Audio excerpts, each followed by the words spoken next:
మీ business ఏదైనా మీ ఊర్లో promotion చేయాలంటే అది సుమన్ టీవీతోనే సాధ్యం. ఇప్పుడే సంప్రదించండి.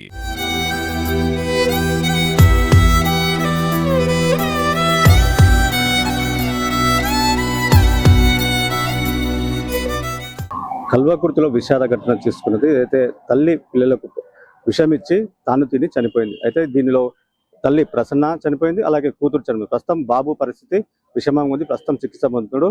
దీనిపై మనతో అయితే కల్వకుర్తి సిఐ నాగార్జున గారు ఉన్నారు. సార్, అసలు వాస్తవానికి ఏం జరిగింది, మీకు ఎప్పుడు కేసు దీని మీద డీటెయిల్స్ వచ్చాయి? ఈరోజు మార్నింగ్ వాళ్ళ ఫాదర్ కంప్లైంట్ ఇవ్వడం జరిగింది. ఆ కంప్లైంట్ బేస్ చేసుకొని ఇన్వెస్టిగేషన్ దర్యాప్తు ప్రారంభించడం జరిగింది.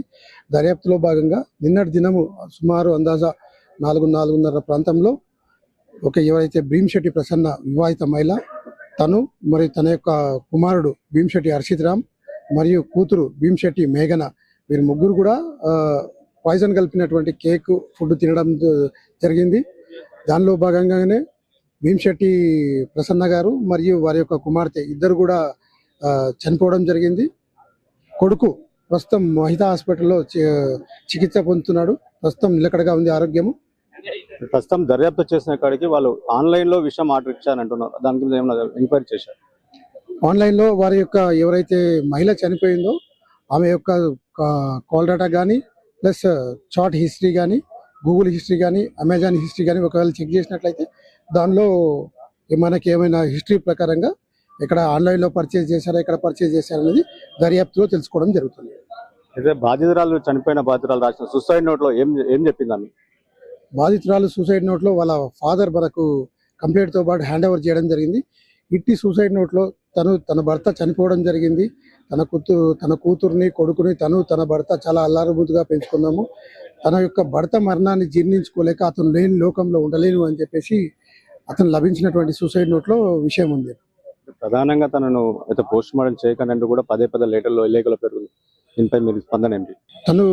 తన యొక్క కోరిక ఏదైనా ఉండని కానీ ప్రస్తుతం కంప్లైంట్ ఇచ్చిన తర్వాత ఇన్వెస్టిగేషన్లో చట్టపరంగా మనం ముందుకు వెళ్లాల్సి ఉంటుంది కాబట్టి చట్టానికి లోబడి మనము ఇన్వెస్టిగేషన్ అనేది కొనసాగుతా ఉంది.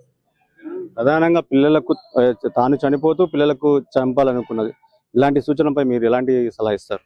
ప్రజలందరికీ ఒకటే విన్నపం అండి, ఎట్టి పరిస్థితుల్లో ఈ విలువైన జీవితాన్ని మనకు భగవంతుడు ప్రసాదించడం జరిగింది.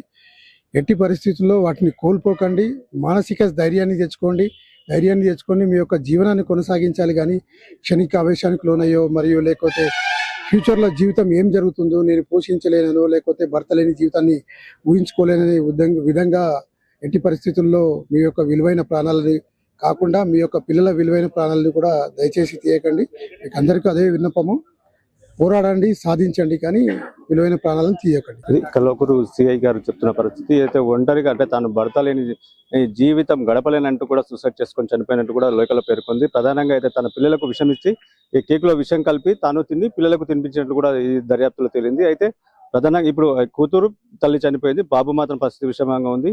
ఎవరు కూడా అధైర్యం కోల్పోకూడదు, ఏదైతే దానికి తగిన సలహాలకు సంబంధించి కూడా ఇవ్వాలంటే మేము రెడీ ఉన్నాం కూడా అని కల్వకుర్తి సిఐ గారు చెప్తున్నారు. కెమెరామెన్ కర్ణాకర్తో సుమన్ టీవీ, మహబూబ్ నగర్.